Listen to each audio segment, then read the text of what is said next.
बाहर मेरी विदाई की तैयारी चल रही थी। इतने में मेरे भाई ने आकर बताया कि बाहर मेरे ससुराल वालों और मेरे पापा के बीच में कुछ कहासुनी हो गई है। कारण पूछने पर पता चला कि पापा ने कन्यादान में आए पैसों को लड़के वालों को देने से मना कर दिया है।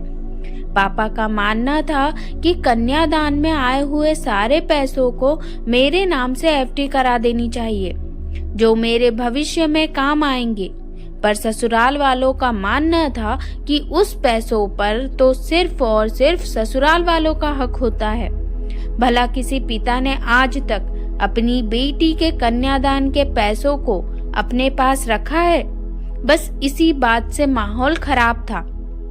कोई भी झुकने को तैयार नहीं था। हर कोई पापा को गलत कुछ न कुछ सुना रहा था। आखिर ये आज तक चले आ रहे सामाजिक नियम के अनुसार नहीं था। बाराती क्या, घराती क्या, हर कोई पापा को गलत कह रहे थे।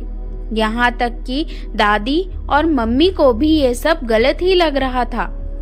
कोई भी पापा से सहमत नहीं था। भला कभी भी किसी पिता ने अपनी बेटी के कन्यादान के पैसों से उसके भविष्य के लिए एफडी करवाई है? पर फिर भी पापा सबकी बात सुनकर भी अपनी एक ही बात पर अड़े हुए थे।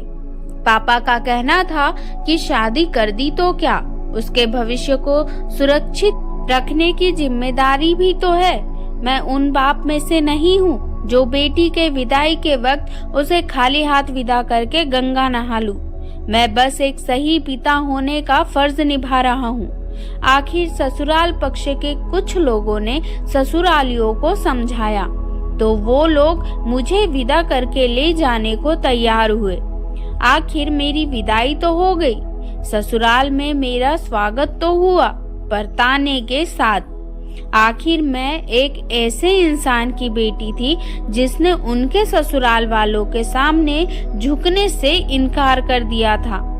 आखिर आज 7 साल बाद हमने अपना मकान खरीदा, जिसमें सबसे बड़ा योगदान मेरे पति की कमाई, मेरे गहने और उस एफडी का था जो मेरे पापा की जिद के कारण कराई गई थी।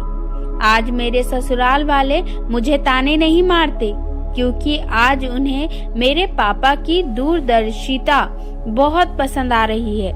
आखिर इस घर में कुछ योगदान मेरे पापा का भी था।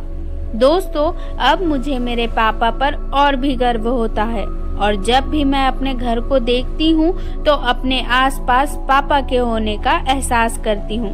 दोस्तों, आपको ये कहानी कैसी लगी जरूर बताएं कमेंट करके।